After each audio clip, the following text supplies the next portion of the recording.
Good morning, everyone. Welcome to the first meeting of the new Conduct Committee. Okay. Yeah, I'm the one that's deaf as a post. Not all of you, it's me. But I thought just a little introduction. It might not be on the agenda, but just a welcome to say we obviously appreciate that we're the committee for the next 4 years. So all of us surviving. But it's something to look forward to. It's a good committee. It's not a political committee at all in council terms.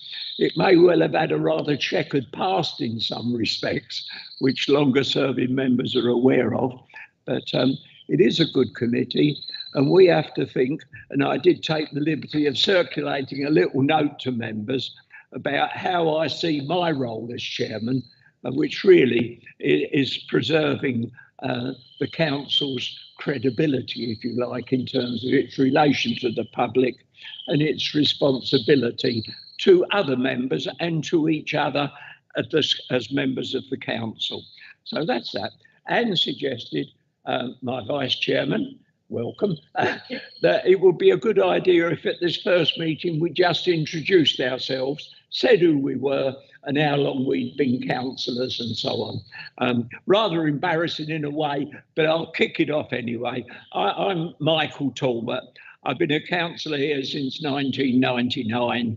I've been a cabinet member for 17 of those years, and now, because of my advanced age, if you like, after the last election and winning it, as BBC Essex said, do you realise, Michael, you're the oldest councillor elected in Essex? So I don't know where that fits in with our agenda, but it was nice at least to be told. So you know I'm over 21. But that's myself. Anne?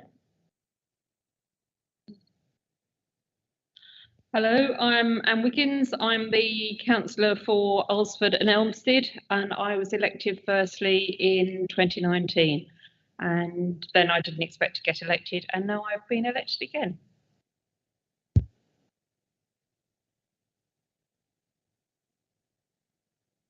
Oh, yes, I do. Hello, I'm Councillor Tanya Ferguson, and I'm Stour Valley. This is my third time of being a district councillor. First time was in 2007, second time was in 2015, and I'm looking forward to being on the Standards Committee. Nice to meet you all. I'm Councillor Jo Henderson, member for Dovercourt All Saints Ward, and I can't remember when I was elected first as a councillor. I must be getting older because I don't know if it's my third or fourth term, I'm not sure. So I will decline to say how long I've been one for. Thank you. Hello everyone, I'm Sarah Newton, and I'm councillor for Coppins Ward, and it's my first term. So looking forward to all the new things. Yeah, good morning everyone. Nice to serve under you, Michael. I'm Anne Oxley. Correct me if I'm wrong, Ian. I think I was appointed way back in 2003, was it? Did you check me on that?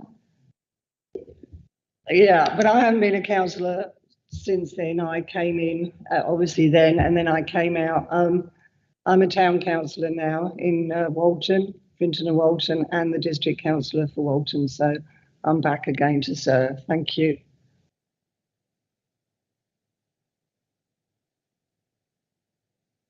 Microphone on.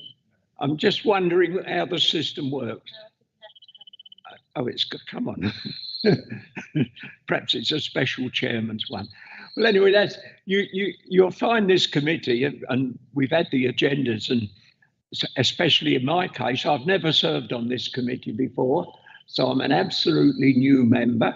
I've taken the task of at least reading the agenda through twice, but it is rather a lot of pages, as you've all noticed, of course. And of course, it strikes me, looking back through some of the former minutes that Lisa's prepared and sent to me, that we can always expect these agendas to be what I call rather wordy.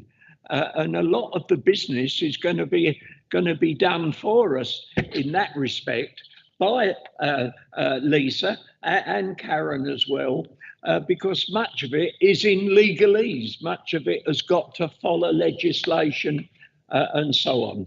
And it's our way, when there is an opportunity to make a choice, to make that choice ourselves. So anyway, with that welcome, let's hope we get on. Never feel afraid, anybody, I shouldn't say it to these councillors, I suppose most of them experience, never feel afraid to ask a question because you think it might be silly. It might turn out in the end to be the most important thing that had been said that day. So never be put off thinking anybody is going to say to you, well, that's blimmin' stupid. Nobody will say that. We'll welcome ideas and contributions from all members. And I do understand in speaking to councillors, simply because I've written it down, have a job seeing that, we've got David and Jane here as our independent members, two of the independent members. So welcome to this committee and a welcome from me as the chairman. Thank you. With that, we'll pass on to the business, I think. Apologies for absence or substitutions. Thank you, Chairman. I can report apologies this morning from Councillor Land. There is no substitution for Councillor Land today, and from two of the council's 4 independent persons, apologies from Sue Galone and Clarissa Gosling. Thank you, Chairman. Minutes of the last meeting, because I was hoping Dan would be here, because Dan was our previous chairman here, but he's not here. You've read them in the agenda, but obviously the only people who could confirm their correctness are those who were members of the committee before. Is there anyone? Joe is anyway. Do they seem to you, Joe, to be correct? Would we agree on Joe's recommendation that the minutes be approved? Agreed, colleagues? Thank you. Right, the next item is any member a declaration of interest. You can either declare it now, or many people prefer to declare it when they get to the particular item, but I'm not fussy. No declarations of interest? No questions on notice that I've been advised of at all? Right, so we'll have the report of the monitoring officer with a general introduction to the standards framework and the terms of reference, which after all is our Bible really. And I do believe Karen's going to introduce that for us. So please, Karen, go ahead. Good morning. Thank you, Chairman, and good morning, members and independent persons. This report is to enable the new membership of this Standards Committee to familiarise themselves with the Council's standards framework, and also to introduce you to the committee's work programme for the 23-24 municipal year. The report reiterates the Council's legal requirement to have a published standards framework applicable to elected members, and that's in accordance with the Localism Act of 2011 and relevant guidance. There are 7 elements of the Council's standard framework. I'll quickly go through those. The Members' Code of Conduct, the terms of reference and delegated powers for the Standards Committee and Town and Parish Council Subcommittee, the annual work programme adopted by this committee, the Monitoring Officer Protocol, Independent Persons Protocol, Member and Officer Relations Protocol, and the Complaints Procedure. The overall approach of the arrangements is to seek information and training for members and officers to increase awareness and support of good standards of behaviour, proportionality in response to complaints, timeliness with clear timescales for stages of complaints, and checks, balances and reporting requirements and delegation to the monitoring officer of key elements of the process to maximise independence from the political process, and an early and informal intervention to resolve complaints where possible, including an input from group leaders where appropriate. The Standards Committee and Town and Parish Councils Standards Subcommittee terms of reference can be found at Appendix A. And in order to enable the committee to focus on promoting high standards of conduct as well as reacting to complaints, the work programme is attached at Appendix B for your reference. The committee's attention is also drawn to Appendix C, which is an update from the monitoring officer that you will receive at each meeting of this committee. No, apologies, that's not correct. Appendix C is an update of the monitoring officer to inform the committee of the details of those members who have attended training sessions that have been run to cover the new members' code of conduct, which came into effect following the elections in May of this year. Those district councillors who are also town and parish councillors can be recorded as attending the mandatory training for both roles, as the content was applicable to the dual role.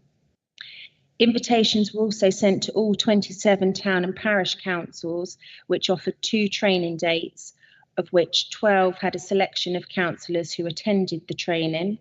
It's recommended that the Standards Committee give consideration in communication to the town and parish councils who have adopted the new model code of conduct, which states at paragraph 8 of that code that all councillors must attend training provided.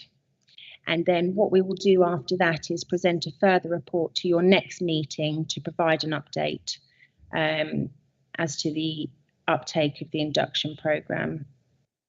It's worthy of note that full council at its meeting in November 22 did adopt the model members code of conduct for the purposes of section 27 and 28 of the Localism Act. And as previously said, that came into effect post-election of this year, and that all duly elected TDC members attend mandatory training sessions for the Code of Conduct. And I'm pleased to say that all district members have. That concludes my report, Chair, and I'm happy to take any questions. Although I think Lisa would like to. Thank you, Chairman. Members of the committee, I was just going to add a couple of extra bits as well that I think it's worthwhile noting. So, as Karen has said, that there are 7 elements of the standards framework in relation to documents. And through this committee, what we tend to do is we regularly review those documents, either throughout this year or they may have been looked at within the last couple of years, just to make sure that they're always up to date, follow best practice, and if anything occurs to us throughout the year, either as feedback from members or as officers, then we'll bring something to the committee to review those documents. One of the things to highlight as well is having now undertaken the new Code of Conduct training across the council, and I'm absolutely delighted that we've got 100% of district councillors who have been trained within the first few months of the elections, which is a first for some time. But the other thing I wanted to highlight is that the old Tendering District Code did have some blanket dispensations which related to things like setting council tax or precept for town and parish councils. So that is a piece of work I'm going to have to bring back probably to the next meeting to give you some suggestions of some dispensations that we can apply locally through decisions and recommendations onto full council. So they were just a couple of things I was going to highlight, Chairman, but I would be quite interested if you have any views on how we can encourage more town and parish councillors to attend training. Thank you.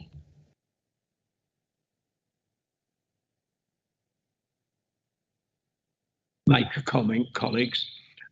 On page 21 of the agenda there, you'll see the response to the invitation to towns and parishes to attend the conduct sessions that were provided. You will note on there that some of them just haven't responded at all. Now, quite frankly, it is important, isn't it?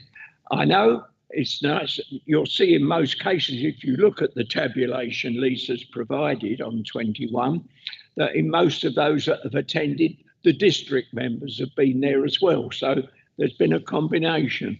But some of these councils just haven't responded at all. And they're big enough and ugly enough, as they say, to have at least given us an answer back. Only the conduct of members of parish and town councils is just as important to the community as the conduct of district council members. We are all, in the common, ordinary person's mind, elected representatives of the public. And if there's rights and responsibilities that we have that were included in the presentation that we all received earlier as members from Lisa, and that they were invited to, then I really think this committee, in some way, and I haven't got any perfect suggestion, ought to gee up these towns and parishes who haven't even had the courtesy of replying or sending a representative along. It's not something we can just note and pass by. They have a responsibility as elected town and parish councillors, the same as we do as elected district councillors. And I'd like to make sure that at least you agree with my comment that something should be done, and perhaps leave it to discussions between myself and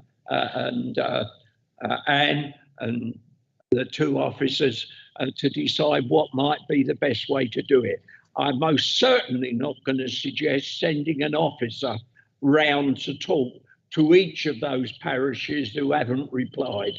I think it's got to be a collective approach, and there's some value in knowing what other colleagues are doing in other parishes anyway. They're a collective approach. But rather than just pass it by on the nod, at the end of any discussion, I'd like your authority to undertake a discussion with the officers about this. Thank you. Joe? Yeah, thank you, Chairman. Obviously, I'm a district councillor and I did attend. I know on our town council for Harwich Town Council, some members did come over and attend, but I do believe in some conversation for some older members, were asking, could it not be in a slightly nearer location? Because from the ones in Harwich to have to come over here in the evening, some of them are elderly and they weren't really up to the driving and they didn't want to do it. Whilst I appreciate there's lots of parish councils and there's lots of town councils, and for our monitoring officer to get round all of those would be too big a task. Perhaps a slightly more central location. I know we don't have Wheelie, but there are other community centres that we could perhaps link up for some of the villages to actually make it easier, because for people to come here in the evening, some people don't like night driving, different times of the day, you know, there might be avenues to come down. I don't think it's the case of members not wanting to do it. Sometimes it just doesn't suit sort of where it is and when it is. So I think if we look at the whole picture, that would be really helpful. Thank you. As it happens, looking at the list, of course, Harwich was a star, wasn't it? You look there, you had 7 of your members attend. So you're obviously talking in general terms for the benefit of everybody else. But Harwich was a good example. Tanya? Well, I've noted that unfortunately 2 of the parish councils that I sit on didn't attend either, but I know for a fact that they're both new councils. As the election came along, the chair, the vice chair and various others of, I'm not going to name the councillors because I don't think it's appropriate, although everybody will know who I represent. So I think there may have been not an inability to understand the need to come along, but just this, they're rejigging the council, and I do wonder whether at some point another opportunity to undertake that training could be offered and specifically directed at those people that the councils that didn't come, offering an amount of support or gentle nudging to say, really, actually, you need to attend this. But yeah, I am aware that both parish councils were in disarray. They're all sorted now, but I think it was just possibly off the agenda and should be brought back onto the agenda for them. Obviously, we're discussing that, but I think in my mind, and I've not discussed it with anybody else, I think they have to be reminded of their responsibilities, and that can be sent quite courteously in a letter. What we could do is offer the possibility of perhaps 2 dates and asking them if they could choose one of those, and move on from there. But remind them of their responsibilities. We now congratulate them all on being elected to their town or parish council, but that does carry responsibilities with it. And one of them is to understand their roles and responsibilities. So we'll do that. Right, thank you then. Do you agree that Anne and I have a conversation with the officers about this and do something? Whatever we decide to do, I'll notify members or ask Lisa to notify members of what we've decided in your name. Okay, thank you. Could we approve that though, Michael, please? Right, all right. Can it come back for us to approve that we're happy with it, not just telling us what you're doing? Thank you. Yeah. I would propose to the committee that you could amend the third recommendation to say that you're asking the monitoring officer to write to all the town and parish councils to remind them that those that have adopted the LGA model code, paragraph 8 of that code requires them to undertake training. So I could definitely I could suggest that as a recommendation for you for a letter to go out. And then if it would give Councillor Henderson some comfort, I can circulate that draft letter to all of you beforehand, before it's sent. I'm quite happy to offer another 2 evenings or even daytime if, you know, members, some town and parish councillors didn't want to do an evening. More than happy to offer that. I quite like the idea of doing a different venue as well. If that prevents me having to go around to all 27, then I'm more than happy to go to another part of the district, and where, you know, hopefully we can liaise with some clerks who would be happy to organise a venue in other parts of the district, and then that I can attend together with Karen. So I'm happy with those suggestions that have come out through the committee debate today, but I can certainly draft a letter for you so you can all see it before it goes out. Oops, I think that's a better idea, Collie. Let's do it that way. That's seeking the advice from the professional. Thank you. Right, next item then. Oh, yeah. Being reminded. Somebody move. Joe, agreed? Right, thank you, colleagues.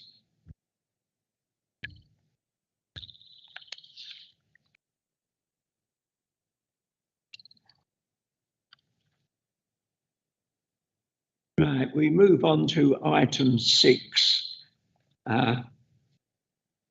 This is the members' planning code and protocol. It's the largest item on the agenda from pages 23 to 88.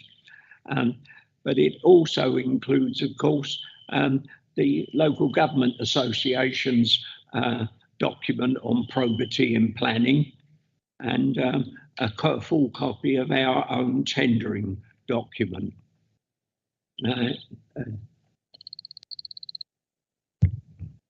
Thank you, Chairman. So I'll give a bit of explanation regarding this report. As the Chairman has said, there's quite a lot of information within the agenda, so I'll summarise it. So Tendering District Council has got its own planning protocol, and that was last reviewed in 2021, the beginning around February time.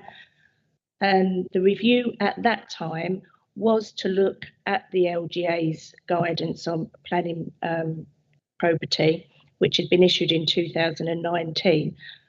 The review at the time confirmed that all the principles within the document, within the guidance, were covered within our code. So all the principles were there, and our protocol was a sound protocol, and still is. It definitely is. So there were some slight changes made back in 2021. That was to pick up, because we were on the back of the pandemic, that although this council's custom and practice is to undertake site visits for planning committee applications, that it is not necessary to, it's not mandatory, it doesn't have to be done in each case. So that was just to make that clearer.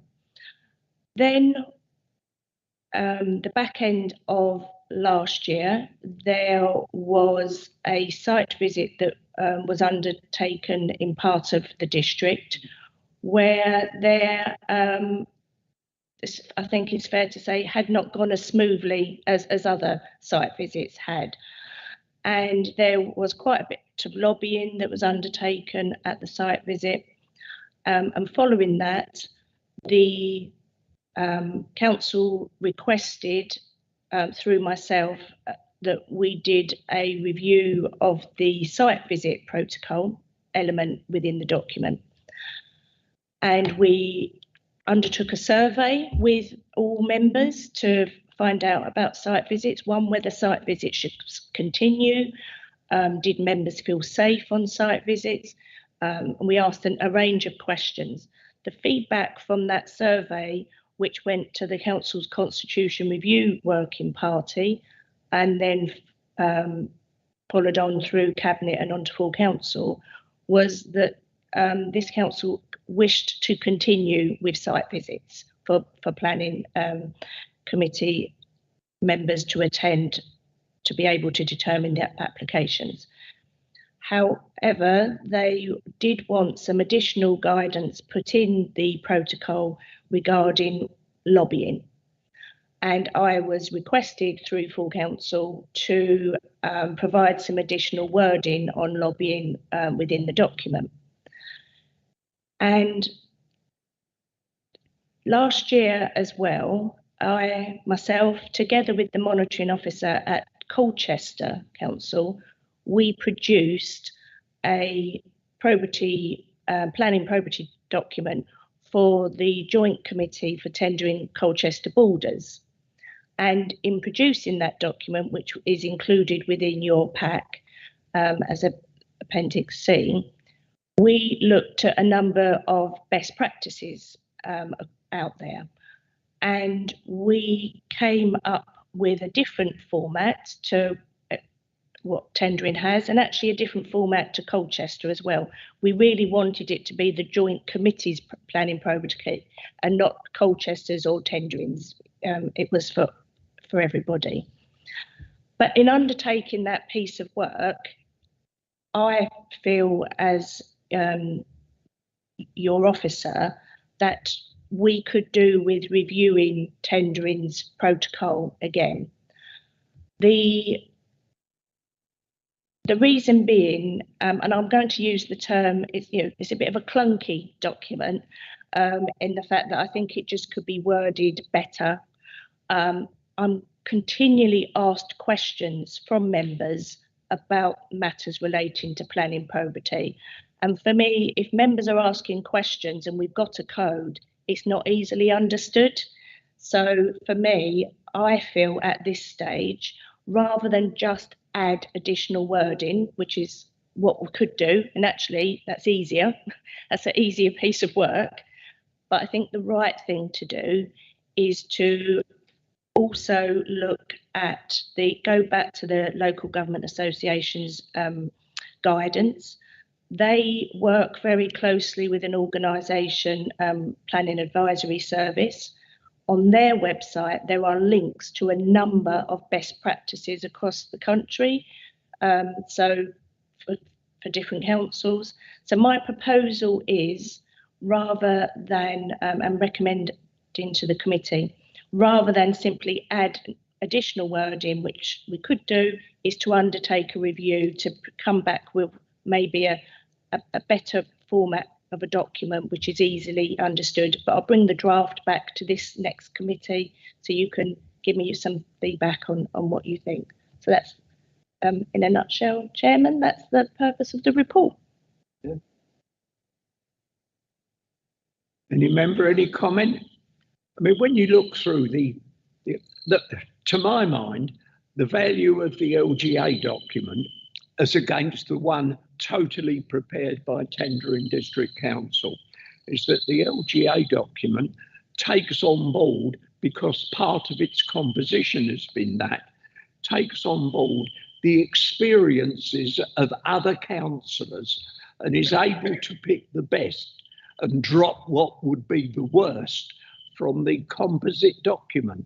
So if in fact, as Lisa's suggesting, that she be asked to take the two back with a view, if you like, to picking the best out of the LGA document that's best.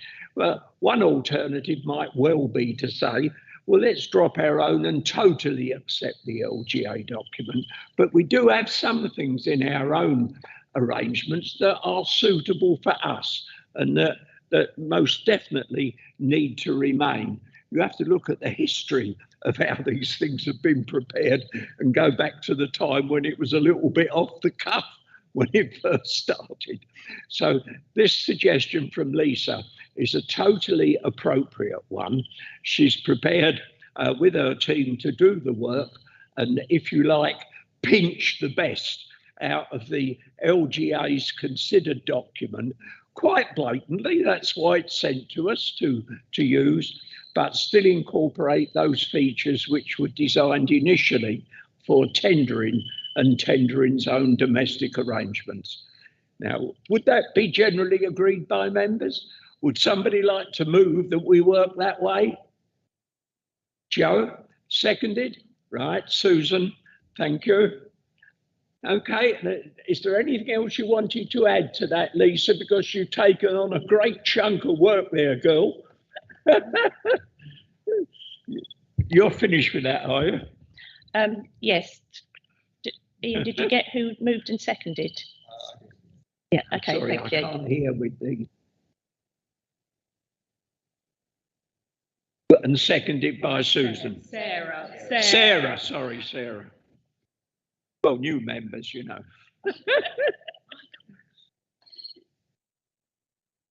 And that's agreed. Yeah, sorry, I'm just trying to see where we are. We've got so many bits of paper here floating around.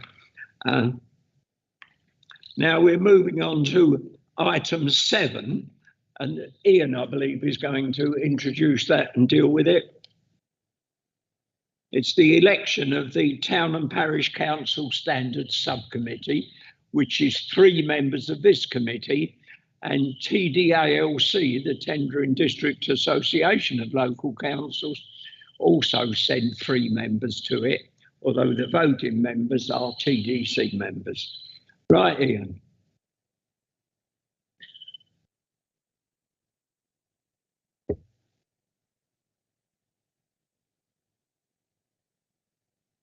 Nope, it's come on then. Technology is a wonderful thing. Thank you, Chairman, for taking half of my introduction to this item. So I shall quickly scroll down my notes.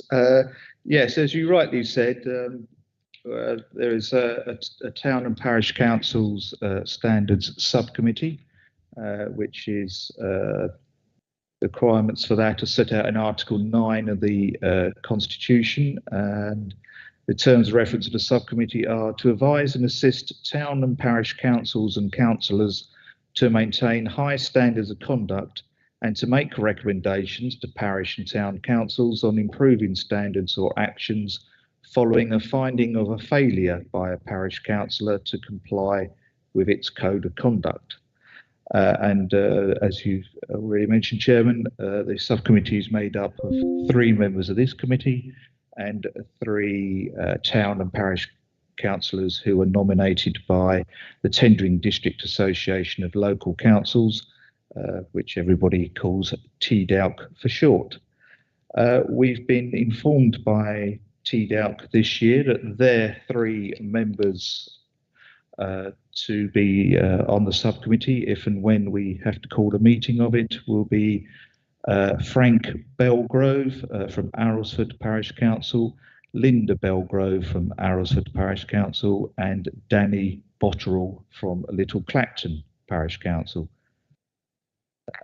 The 3 members of this committee that served on the subcommittee last year were councillors Casey, Placey and Steady.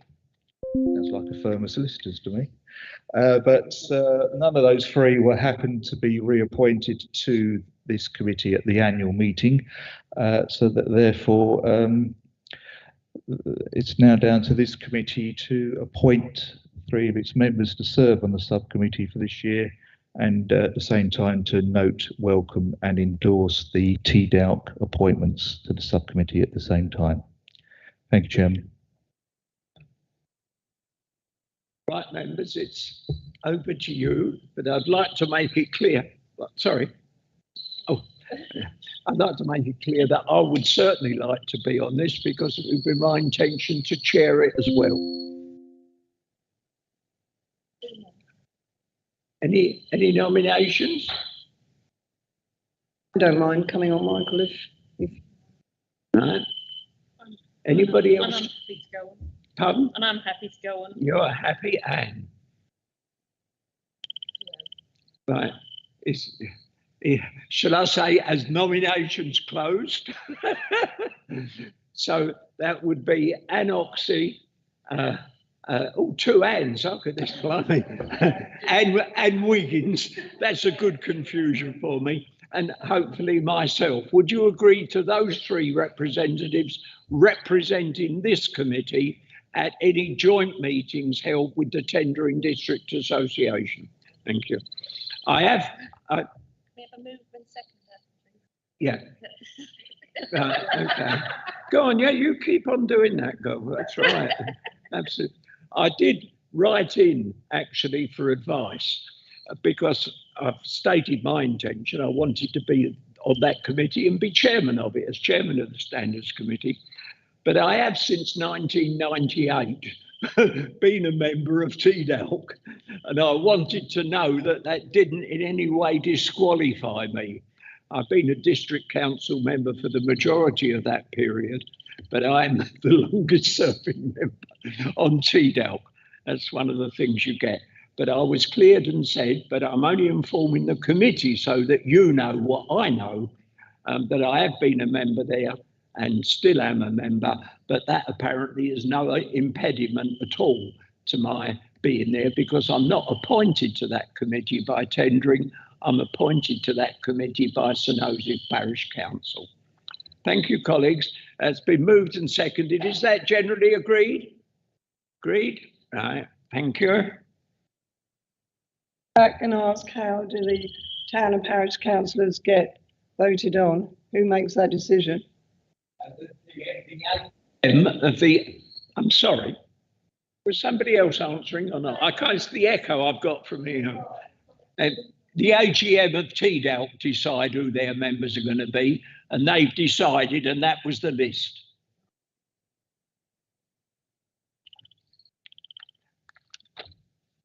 Right, well, I must be getting close to the end now. Oh, quarterly complaints and updates on other matters. Must be you if it's complaints. Thank you, Chairman.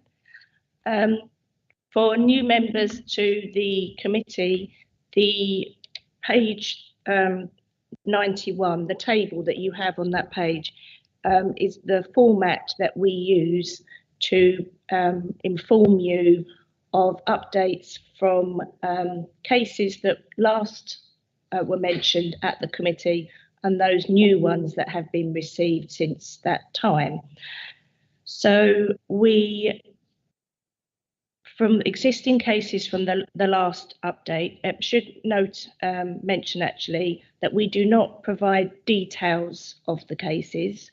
We sort of refer to the types of cases rather than the individuals, so that you've got there's openness and transparency on the decisions that I've made under delegated powers.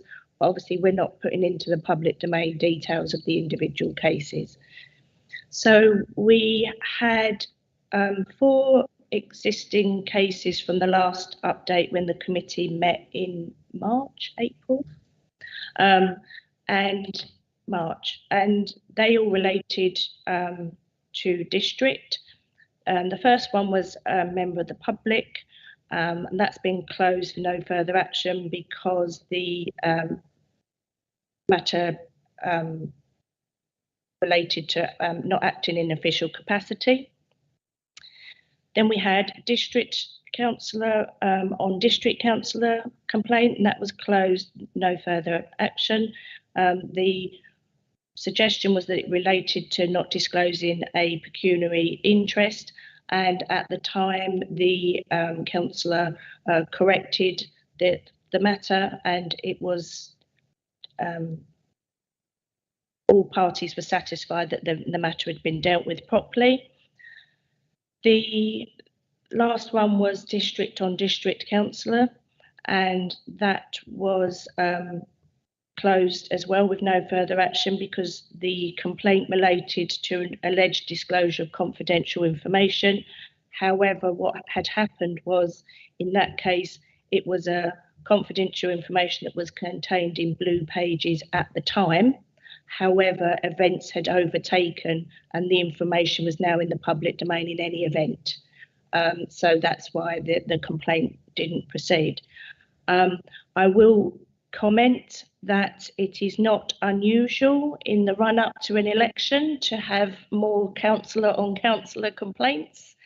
It is an unfortunate position, but it happens every 4 years. So it's just before the members of the public go to the ballot box. So I think opportunities are seized where they can be used, but you can see in those 3 cases that no further action was taken.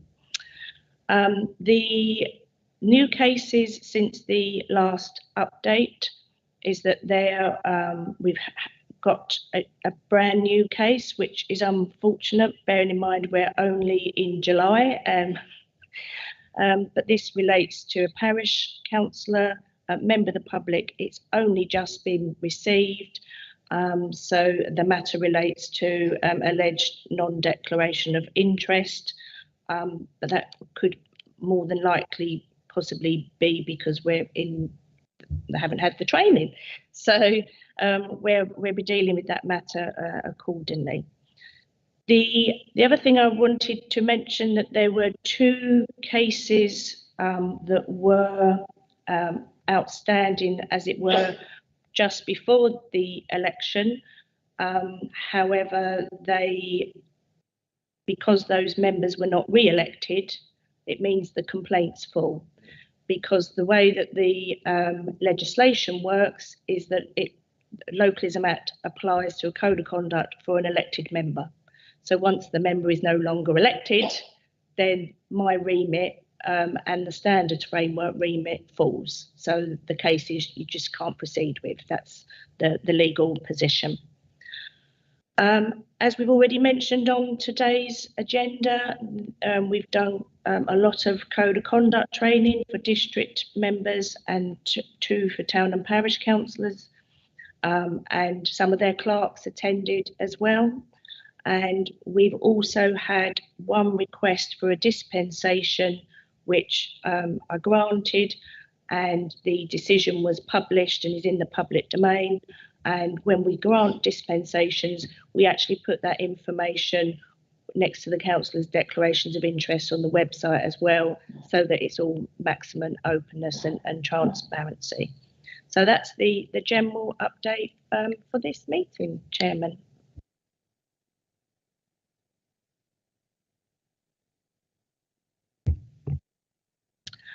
Well, the members should do, because they've done the code of conduct training. However, I will say, for the benefit of the live stream and members of the public, that a dispensation is a process which the Localism Act allows, whereby if a member has an interest, but one of 5 criteria applies, which is set down in the legislation, it is still possible for that member to take part in a debate on an item where they have an interest. However, they have to say why they wish to do so. They have to, as I say, satisfy one of the 5 criteria. It is normally granted in cases where you've got a councillor that has an interest, but then so has the majority of that ward, you know, or they're elected to represent their ward in a particular matter. So the legislation says in those instances it's actually reasonable for them still to take part because you're elected to be the voice of the community. If it was a matter which was, I would say, which was a sort of very personal sole interest in something, dispensations would be unlikely then to be granted. You know, for example, if it was a member's planning application, you know, they should be able to vote on that. So you can see the distinction, but the legislation does allow for dispensations to be granted in certain criteria. But because it has to be dealt with in openness and transparency, that's why we publish a decision notice on the website explaining why the dispensation was granted.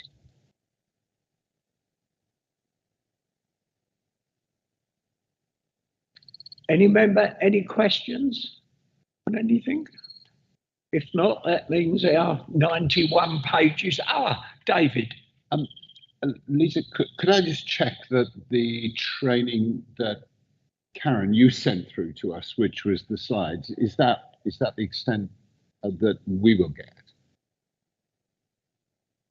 I mean, all we've had to do is read it, of course, but we will be offering you a training opportunity with ourselves as well, which we can discuss after this, if that's okay. And colleagues, that's the end of our first meeting. Very harmonious, I must say. The only thing that's missing is the tots of rum going round in it, but I mustn't say that at all. So thank you all very much for attending, and we've all got each other's contact details. If anything arises, I'll make sure, because I'm a great believer, even if it's the extra little email, in people knowing who are members of a committee or a group, what's going on in their group, not to find out from somebody else first. So you'll always be informed. Thank you, colleagues. I declare the meeting closed.